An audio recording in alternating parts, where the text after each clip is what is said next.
Hey campers, George here, back in the man cave, doing some reading on some pretty cool stuff. This I got from a subscriber and his daughter. Ryder Scrimshaw knife kit. Yeah, Scrimshaw. Gonna have to read up on that, and I gotta tell you, so far it's pretty interesting. Let's check it out.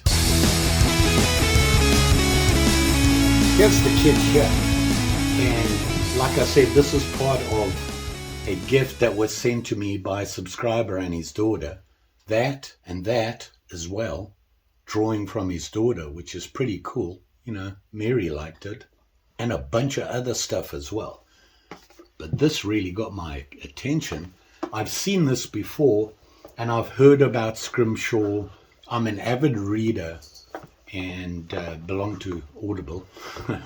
I get in the car and I start the car and turn on the Audible.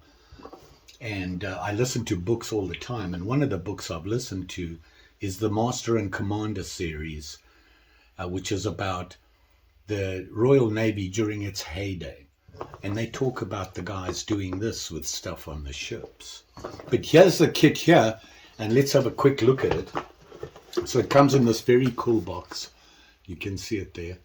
It says Rough Rider Scrimshaw Knife Kit. Everything you need to create a traditional Scrimshaw handle pocket knife. It has a trapper knife, etching tools, India ink and swabs, transfer paper, steel wool, pre-crafted design, and a carrying pouch as well. Very cool. So let's see what's inside here. Oh, wow. Okay. Huh. Here's the pouch, allegedly. No, it is. And it looks like, you just put it in your pocket. Obviously, this here is the knife. We'll check that out. And inside here, this is a pretty cool pouch. And Miss Mary wants to get up in the game here. Come on. There we go. I had to get out of her way so she could jump up on the table. She gets a little itchy and scratchy if you don't let her. Okay, she's doing her own thing. This pouch is pretty cool. One of the reasons is it has these little rubber things. You can put a knife in there just like they did. So in the package here, we have a couple of hundred things. Let's see if we can figure them out. Oh, it's like a little, there's even a little rubber band in there. You can't see it, it's black. It says Rough Rider on there. I kind of like that pouch. So what do we have in here? We have a couple of thingies. Some sticks and pokey stuff. We have the knife. This must be the swabs and the India ink. India ink is kind of old school.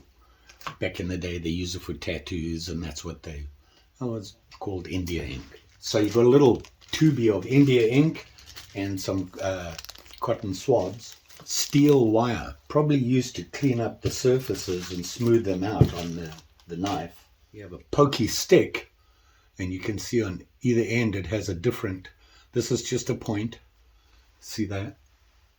And this side is actually an angle thingy. They have this, which they call transfer paper. Back in the day, when men were men, and George was a little boy in school, I remember when you got a receipt back, when you purchased something, they give you your copy here, they just print out 2 copies. Back in the day, you had a pad that had carbon paper in it, copy paper. And whatever you wrote on the top page transferred to the bottom. Pretty cool. They call it transfer paper. We used to call it carbon paper. So that's pretty cool. And here's obviously something with a pointy thing on it. And it says Rough Rider on it. And yeah, it's got this point, which isn't pointy, it's kind of rounded off. I don't know if you can see that. You see that?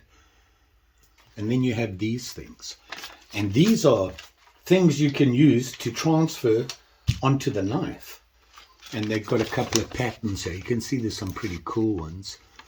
You can see them there. Very cool. So what you do is cut these out, and then you would clean up the bone on this trapper. Yeah, Rough Rider trapper came with it.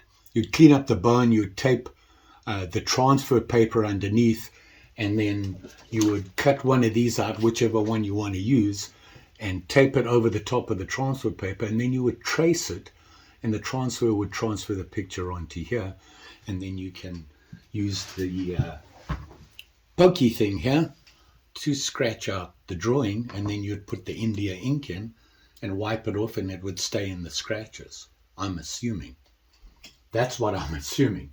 Here's the knife, and you can see, and you know me and white bone, I'm pretty excited about this for a couple of reasons. I have a couple of white bone knives from Rough Ryder and a couple of other people that I got lots of transfers here, and you can even just do your own drawing on them. So that might be cool. So hopefully we'll give this a go, and it'll work, and we'll have a very cool Scrimshaw knife, and we'll be able to make more.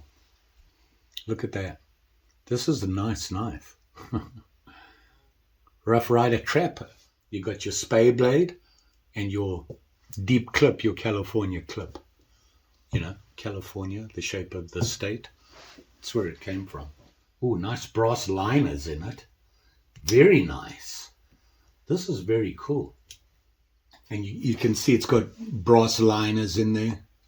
Very cool. This is a nice knife. And then the white bone. I'm assuming it's real bone and not imitation, I would think. And it's got a big old bolster on there, nickel silver, obviously. And your brass liners. Blades are in there nice. This is nice. This knife's worth the kit, I assume. I don't know how much it cost. I'll look it up and let you know. It has all the normal markings. It has the double R on the blade there. China is all it says. It doesn't give it a model number. That's interesting. Huh. Maybe it's on the other blade. Nope. Doesn't give a model number, so it's a Trapper, Rough Ryder, white bone handle.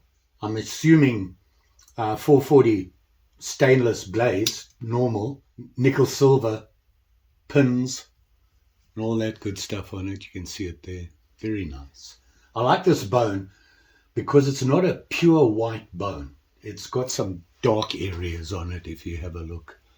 Don't know if you can see that, but it's not pure, which is cool. You don't want a pure white bone. It doesn't look real. So very cool. Got the bolster at the end here. Very nice. Solid knife. So now we have to figure out how we do this. You have the knife. You've got to clean up the bone. I read up on this. You got to clean up the bone, clean the knife up, clean the bone. You would use they say use the steel wool to clean it up. You know, make it nice and smooth and everything, clean it up. Then you'd put your tape your transfer paper on. Tape over the transfer paper the picture that you want to do. Now, obviously, if you want to just do a freehand drawing, I would do the same thing, prep it, and maybe use a really sharp, regular pencil. And of course, you can do it on both sides. So we're going to have to choose two things to go on either side, because why? That's the way we roll here at 2CG. We go the whole way. And we'll tape it all up, and hopefully we can transfer it on. I'll have to use my handy dandy, totally steady hand to trace over it and get the drawing and then scrape it out. Then what you do is you cover it with the India ink. Interestingly, okay, and I think that's what the swab's for. Me, I would put the India ink on my finger in. Let's see what it says.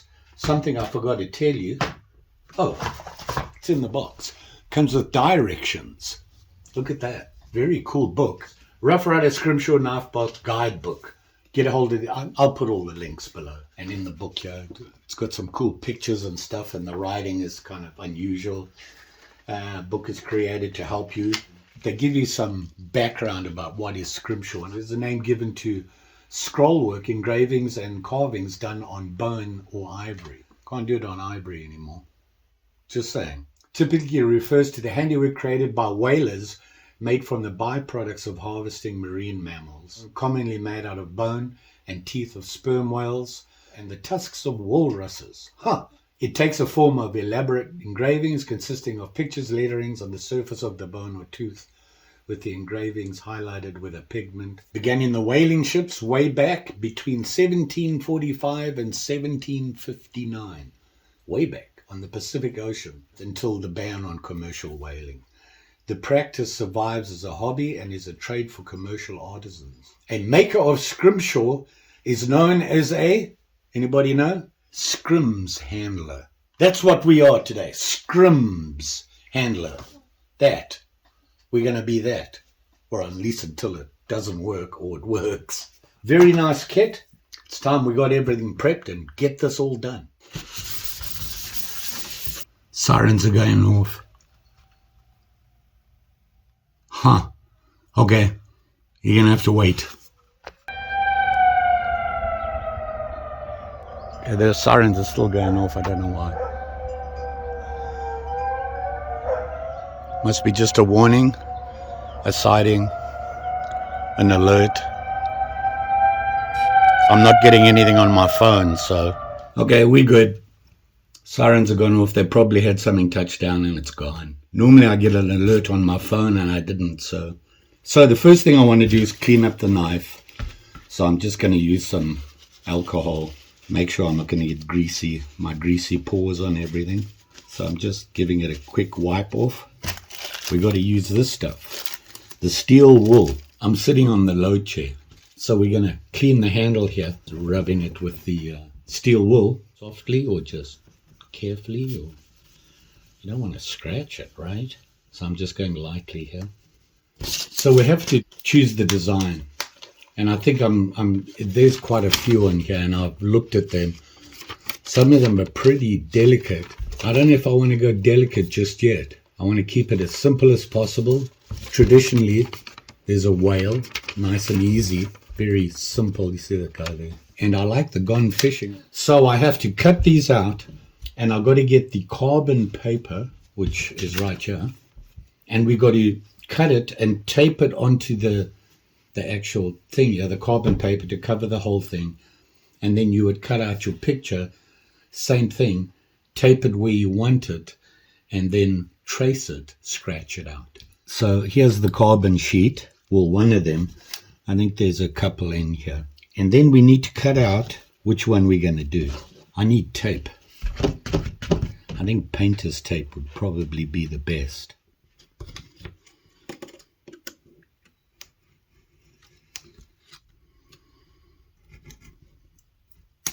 Ooh.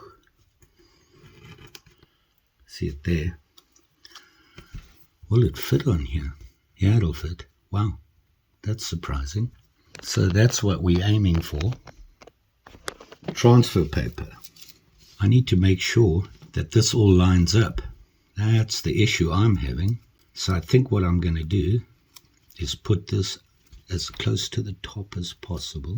By the way, this is the transfer side. That goes down. This goes where you want to press on, because the transfers on the other side, right at the top here. So that problem I'm worried about is that pin,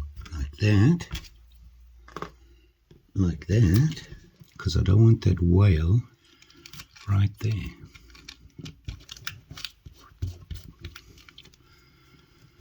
This is where we're going to put the whale. Mary here.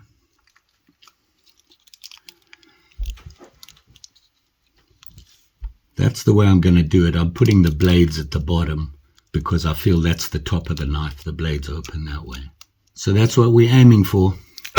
Oh, that wasn't very smart. So now we've got to trace this. Now, allegedly, you use this.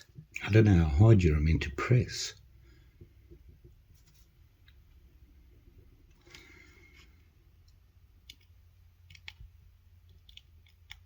I hope I'm pressing hard enough.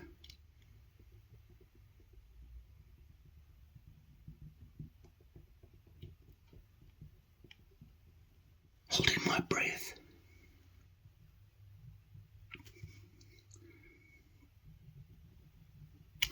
Let's see if that worked. Wow. I'm a little low. Yeah, I'm way too low. Might have to do it again. I think I'm going to do it again. I put it too low on there. But we know it works. See there? I'm just too low. I'm going to do it this side now. And let's start again.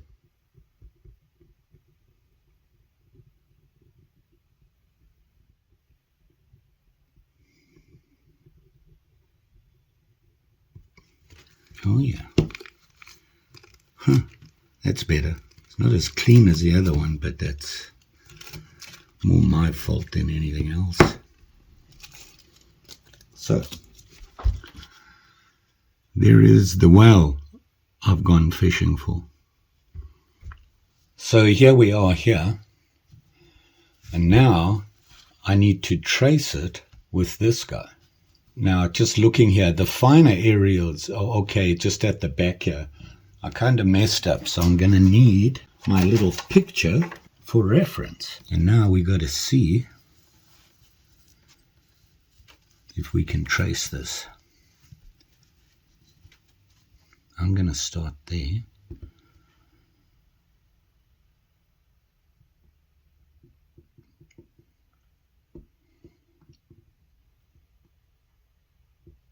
I'm not sure how hard to press, but I can see it's marking it. And it comes up to a bump.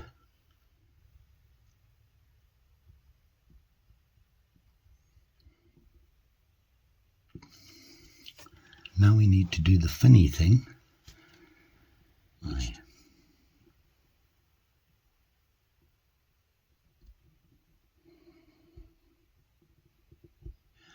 And then we need this shading, and also his bottom lip is darker. Then we have the shading. If I turn it the same way, we'll be better off, huh?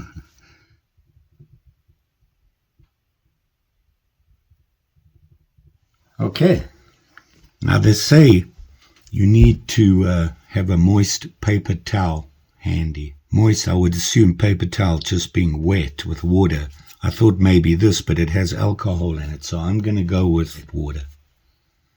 So I assume you dip this guy. I'm making a lot of assumptions, can you tell? There is not a lot of India ink in here. And then you're going to dab wherever you scratched. I think this ink is very...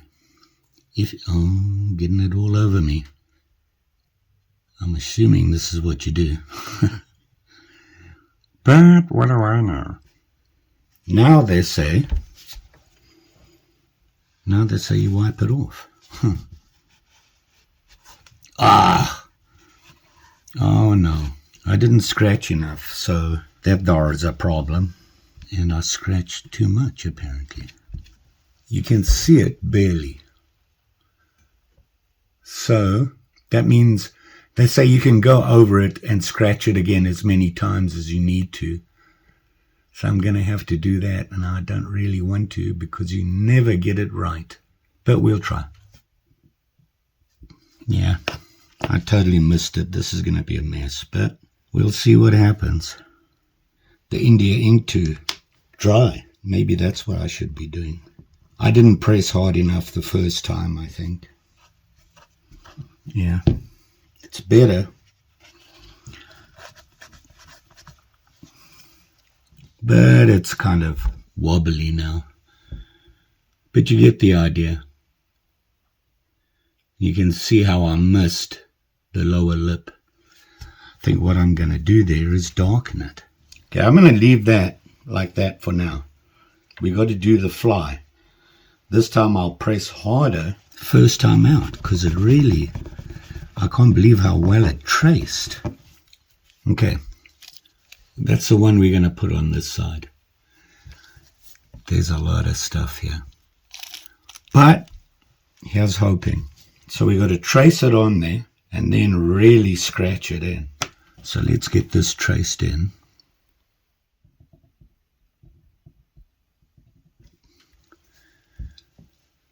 And there you have it there. Now the trick is to get it really deep one time. So I'm going to have to press a lot harder and go a lot slower.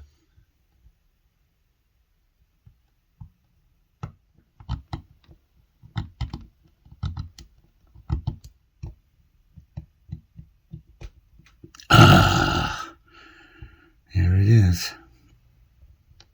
Mess. Oh well.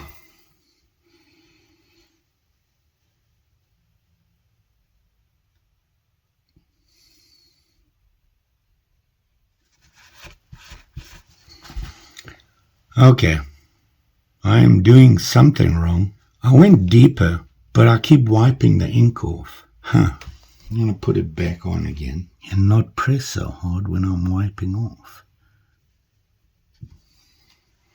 Let's try this again. Mary, what do you want? There, you can see it there. I'm going to let it sit for a while and then clean it off. See if Mary approves. Got ink all over me. That's a shock, right? Okay, couple of things we learned from that. The tracing, you don't have to press very hard when you transfer it over. In fact, even if you press hard, it still gives you a fairly thin line. So the more delicate the design, it'll be okay because you can get those really thin lines when you traced it. Next mistake I made, I didn't press hard enough. And the line was really, you could barely see it. I went over it again. The problem with going over it again is that sometimes you're going to slip off the original line. So I did that again and put it on again, and it was better, but it wasn't okay. Then I went to the Gone Fishing. Tried pressing harder, a better result, but not enough.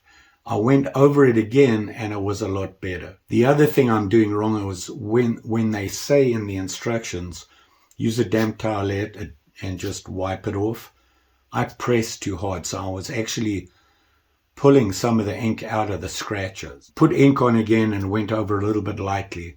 And then they say, let it sit like that for a while for the ink to really dry. And then go over it with the steel wool. It cleans everything up. If there's a little bit of ink left over, it'll take that off. It's just lightly go over it. What I landed up doing was going over both again, scratching out the line, trying to be as careful as possible and get as deep as I can. Then I gave it a light wipe off. And this is where we are now. I went over the whale again. Here you can see, let me get close for you, how much darker the lines are. Now you can see where I missed and things like that. That happens. I know better now. I know to go a little bit deeper first time out. Then I did the same thing with Gone Fishing. And here you can see it's a lot better. So very cool. We got through. We know what we're dealing with. And it got me thinking. Like I said, I got a bunch of bone-handled knives. What I was thinking about was this guy, and I thought it kind of weird how it scratched it because it doesn't look sharp. Then I was like, way back in the day, a year or two ago, I did something. I made a spoon, and when I was up at the Winter Symposium, I met a guy who showed me coal rosing, and I did that on the spoon. Can you see that? Okay. Then he told me about a scratchy thing. It's actually a cutter. This guy. And that's what you use to cut into the wood. And I'm wondering if this would work for that. This costs a lot more, better. So now I'm thinking that's something I need to look into. So I'm going to try that. This, by the way, is in my whittling kit. It's part of my whittling. Coal rosing. I'll put a link below where I think I did this or I did so. Another good way, it's basically the same thing as that, but doing it on wood, and you don't use ink. You actually use charcoal, lead pencil. I suppose you could use the ink. The problem with wood is it's very absorbent. But there's different things you can use to get that to sink in. Basically what you're doing is you're putting it underneath the cut. Very excited. I love this idea. This is great. I'm thinking of, I'm a doodler, somebody who can sit with a piece of paper and make all sorts of patterns, random, all sorts of things on a piece of paper. And I'm wondering, maybe I can freehand with pencil and then go over it. You don't have to trace, obviously, you're doing it directly on there. And they say you can do that. They do say, going over this with fine wire pad will clean up all the excess around it and just leave what's there. Just don't press too hard. And they said, but leave the ink to dry. You can wipe it off while it's still a little damp. So there you go. Whaling, fishing. They didn't put the G on there. Very cool. I love this idea and I'm pretty excited about it. So pretty sure we can start integrating this with knives and things that we do, that we've been doing opinel mods, maybe putting bone on the opinel handles and things like that. I've got all sorts of things going through my mind. You will be safe out there. Even with this stuff, you know, this is kind of pokey, just saying, but I like this. I like this whole idea. Very cool. I'm glad that I got sent this. Works for me. So, you know, if you want to look, see, there you go.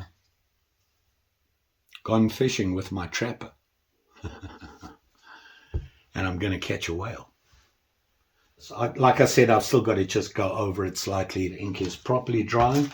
Don't forget, in the description below, if you have a knife, like I was saying, that you think is pretty cool and unusual, you would like to share it with the rest of the guys out there and gals, you can send it to me. There's a PO box below. Insure it.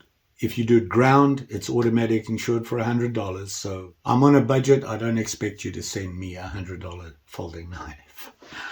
But if you have an unusual, inexpensive folding knife that you think I'll be interested in, please ship it to me. We'll do a little review, show it off and all that good stuff. Leave me your address and I'll ship it right back to you with something extra in it. Just saying. Don't forget, like, share, subscribe. You know the story. Pretty sure I'll be back again. Mary approved. So she's going to force me to do more of them and start putting things together. And you can start combining all the stuff we're learning. The leather, the scrimshaw, the rose coaling. We put that all into one project. It'll be pretty cool, huh? Thanks for watching. Always appreciated. See you again soon.